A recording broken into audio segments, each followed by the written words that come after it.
Assalamualaikum warahmatullahi wabarakatuh. Salam sejahtera untuk kita semua. Di sini saya akan mencoba menjelaskan materi tentang teori belajar dan motivasi belajar. Materi ini ditujukan untuk memenuhi tugas pekerti yang sedang saya ikuti. Sebelum memasuki ke tahap pembahasan, izinkan saya memperkenalkan diri terlebih dahulu. Nama saya Istiana Kusumastuti, saya dari Stikes Indonesia Maju, Jakarta. Baik, saya mulai. Nah, di sini apa itu belajar? Jadi belajar itu merupakan akibat adanya interaksi antara stimulus dan respon. Jadi interaksi antara stimulus dan respon. Seseorang dianggap telah belajar sesuatu jika dia dapat menunjukkan perubahan perilakunya.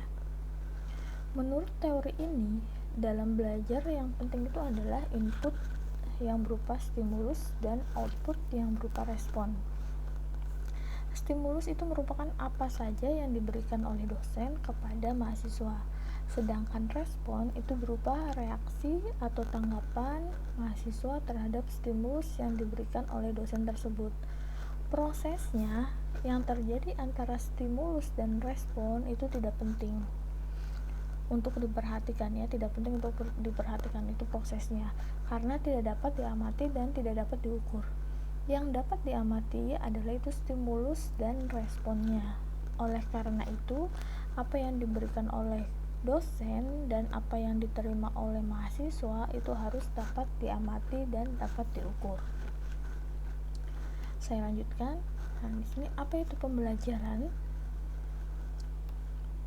Jadi pembelajaran itu merupakan proses interaksi antara peserta didik, ya, antara mahasiswa dengan pendidik dan sumber belajar pada suatu lingkungan belajar. Pembelajaran merupakan bantuan yang diberikan dosen agar dapat terjadi proses perolehan ilmu dan pengetahuan, kemudian penguasaan, kemahiran, dan tabiat serta pembentukan sikap dan kepercayaan kepada mahasiswa. Dengan kata lain, pembelajaran itu merupakan proses untuk membantu peserta didik agar dapat belajar dengan baik. Kemudian saya lanjut. Apa itu motivasi belajar? Kalau kita lihat di gambar itu, di sini gambarnya semangat, ya. Jadi motivasi belajar itu merupakan dorongan yang timbul dari dalam diri mahasiswa intrinsik dan dari luar mahasiswa atau ekstrinsik untuk melakukan sesuatu. Motivasi intrinsik itu meliputi hasrat, keinginan untuk berhasil, dorongan, kebutuhan untuk belajar, dan harapan akan cita-cita siswa. Itu motivasi intrinsik, ya, dari dalam. Sedangkan motivasi ekstrinsik dari luar itu meliputi adanya penghargaan, lingkungan belajar yang kondusif, kegiatan belajar yang menarik, dan adanya upaya guru dalam membelajarkan mahasiswanya. Kemudian di sini teori belajar itu, di sini saya akan bahas itu ada 5, ya, beserta tokohnya. Ada aliran tingkah laku, itu yang biasa sering kita dengar itu ada Watson. Kemudian ada Skinner, ya. Kemudian ada teori humanistik, itu biasanya yang sering muncul itu adalah teorinya si Bloom, ya. Kemudian ada aliran sibernetik, itu ada Landa tokohnya. Kemudian ada Scott, ya. Kemudian aliran kognitif, ya, itu ada Brunner, ya. Kemudian ada aliran konstruktivistik, ya, itu ada Jean Piaget, ada Vygotsky, itu tokoh-tokohnya. Nah, saya akan bahas tentang teori perilaku, ya. Teori tingkah laku itu merupakan pemahaman dalam belajar berbasis pada hubungan antara stimulus dan respon yang terjadi melalui interaksi manusia dengan lingkungannya. Teori tingkah laku ini sama aja dengan teori behavioristik, ya.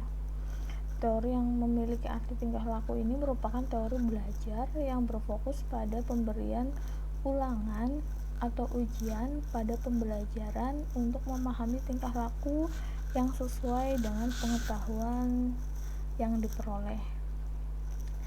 Jika teori ini dihubungkan pada saat pembelajaran, maka tingkah laku merupakan rujukan utama pada hasil belajar.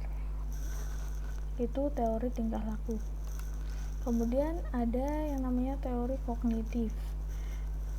Teori kognitif itu dalam belajar itu berbasis pada kemampuan kinerja otak dalam menyelesaikan masalah dan memutuskan sesuatu.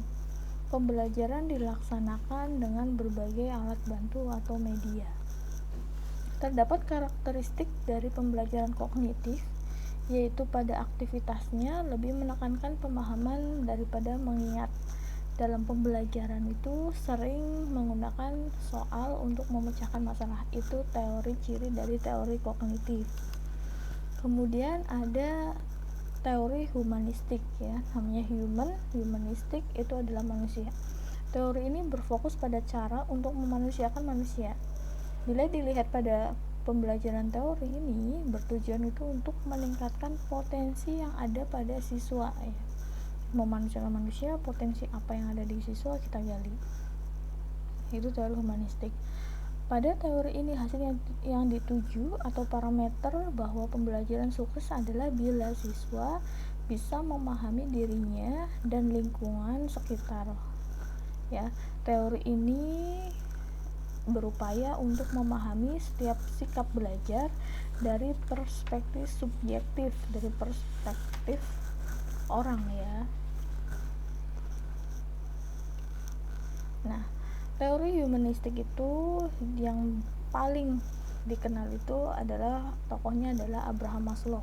Seperti yang kita tahu, Abraham Maslow itu punya piramida ya, yaitu pemenuhan kebutuhan dimulai dari kebutuhan terendah, selanjutnya meningkat pada kebutuhan yang lebih tinggi sampai pada mengaktualisasikan diri. Nah, ini ada teorinya Abraham Maslow. Itu ada 5 tingkatan. Ada kebutuhan fisiologi itu yang paling bawah, kemudian ada kebutuhan akan keamanan, kemudian ada kebutuhan akan memiliki dan kasih sayang, kemudian ada kebutuhan akan penghargaan, dan ada kebutuhan akan aktualisasi diri. Nah, si Abraham Maslow ini menurut hasil risetnya, kebutuhan-kebutuhan ini bertingkat, dan sebelum bisa memuaskan kebutuhan di level berikutnya, kebutuhan di level sebelumnya harus dipenuhi terlebih dahulu. Misal, saya pengen kebutuhan rasa kasih sayang, nggak bisa, harus melewati kebutuhan fisiologis dulu, kebutuhan keamanan, baru nanti saya bisa merasakan kebutuhan yang namanya social need, kebutuhan akan memiliki atau kasih sayang. Kemudian ada yang namanya aliran konstruktif ya, seperti bahasanya konstruktif itu adalah membangun ya. Teori konstruktif yang berarti membangun pada implementasi pembelajarannya, teori ini memiliki esensi bahwa informasi atau pengetahuan merupakan sesuatu yang harus dibangun oleh siswa secara bertahap. Ya, pengetahuan itu bisa diperoleh melalui pengalaman yang dilakukan pada saat belajar.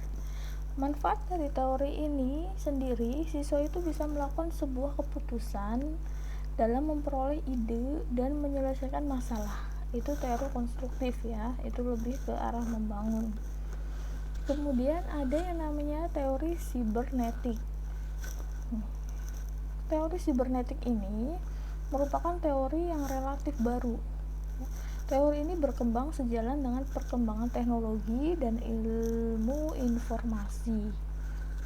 Teori ini tuh memiliki hampir kesamaan dengan teori kognitif, yaitu mementingkan proses belajar daripada hasil belajar. Kalau perbedaannya, teori ini dengan teori belajar kognitif itu bahwa proses belajar sangat ditentukan oleh sistem informasi yang dipelajari.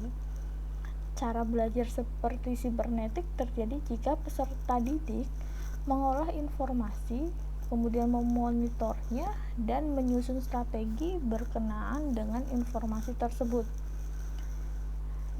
hal yang terpenting dalam teori ini itu adalah sistem informasi yang akan menentukan terjadinya proses belajar. Informasi ya. Kemudian ada prinsip pembelajaran secara teoritis psikologis ya.